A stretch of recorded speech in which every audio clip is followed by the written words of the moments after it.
I'm sitting in my granddad's studio surrounded by his paintings.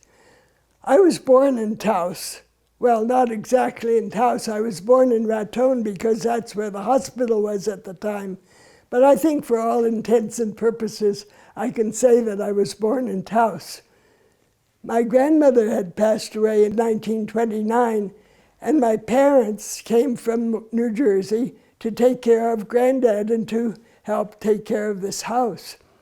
My sister Elizabeth was 5 years old at the time they moved from New York. And I was not born yet, but 2 years later I came along, and that was in 1932. I was named Virginia after my grandmother, and my brother Irving was born 3 years later. He was named Irving after my granddad. I was only 4 years old when my granddad passed away, so I don't have really very strong memories of him from that time. But now I know him very well from all my research.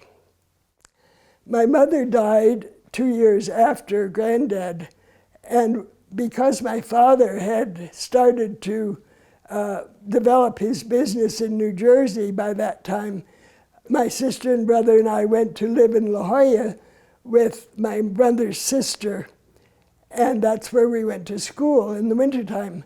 But we always came to Taos for the summer, so this was what we really considered home. After I finished college, I married Ernie Leavitt, and we went directly to Tucson, Arizona, where he started graduate school in archaeology. He didn't become an archaeologist, however. He became a museum curator, and he was a curator of exhibitions there at the Arizona State Museum on the university campus. We had 2 children, and when they became teenagers, I decided I would go to graduate school in art history. I received my master's degree in 1987 at about the same time that my father passed away, which meant that my brother and sister and I became the caretakers of this house in Taos.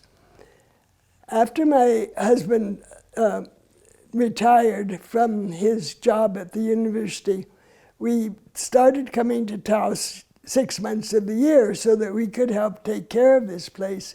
And it was at that time that we discovered what a treasure trove it was and knew that it had to be preserved. In the meantime, before I went to college, my aunt and I went to San Francisco to visit a nephew of my grandmother's, Walker Cam. And at that visit, he gave me some family letters. This turned out to be a very important thing in my life because those letters became really the main basis of my later work and my knowledge about my granddad and about their life together. When we went back to La Jolla, all I knew about those letters was that they were family letters.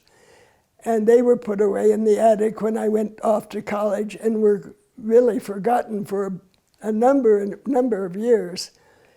When I finally discovered them and started reading them, they turned out to be letters all written by my grandmother, 276, written from the time she graduated from high school until about 1912 in Taos.